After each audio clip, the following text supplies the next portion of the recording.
We are 7 weeks to the summit. Count them. 1, 2, 3, 4, 5, 6, 7. 7 weeks. It's crazy how fast this year has gone. 2025 is mostly behind us, but it ain't over.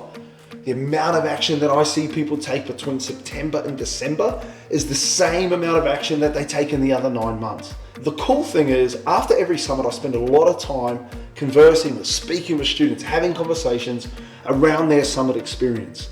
The number one point of value that students get from attending the summit is the stories. Isn't that interesting? I hear this over and over and over again, but why? Why are stories so important? Let's take a look at it. Number one, stories create connection. So you can go into a room for the first time and you don't know people, but when you hear stories told, you immediately starting to connect with people, maybe at your table, right? Or the people from the stage who are talking and sharing their actual experiences and telling their story. Also, why are stories so powerful? Because their story is your story. You hear someone speak, you hear it and you're like, that's me. That's what I've been through.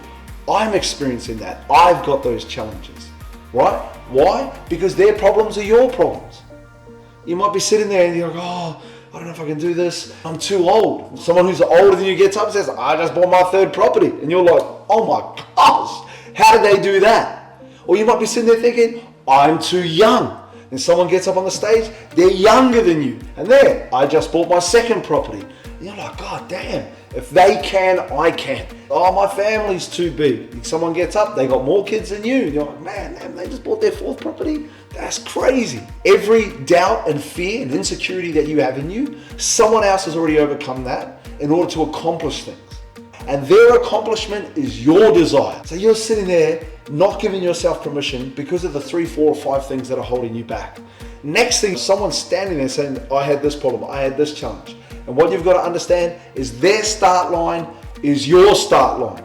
You come from poverty, you come from hard times, you started from the bottom, now you're her, right? And you're going to see people that have done exactly the same thing. They started where you started. No one gifted them 3 houses or 5 houses and then they can get going. No, they started from the bottom and now they're here. Their start line is your start line. You have challenges, they have challenges. You've got a big family, there's people on the stage that'll speak that they've got big families too. You've got challenges around finances, you've got challenges around understanding, you don't really understand property and how to do it. All of these things will become clear through story. Why? Because when you hear a story that is the same as your story, it connects you to the outcome, especially when they've already accomplished it, right? And then often students in the break times that wander over and they go like, hey man, I heard you speaking. Tell me a little bit about that. How did that work? And then inevitably what they'll do is they will point you back to teach me about property. They'll point you back, conversate with your mentor, speak to your mentor, have a conversation with them, become more engaged and teach me about property. You will leave the summit on fire, and what you will accomplish from the 7th and 8th of November to Christmas will be more than what you did in the rest of the year. That's why you must register for the summit and attend. If you do that, you'll see the top of the mountain.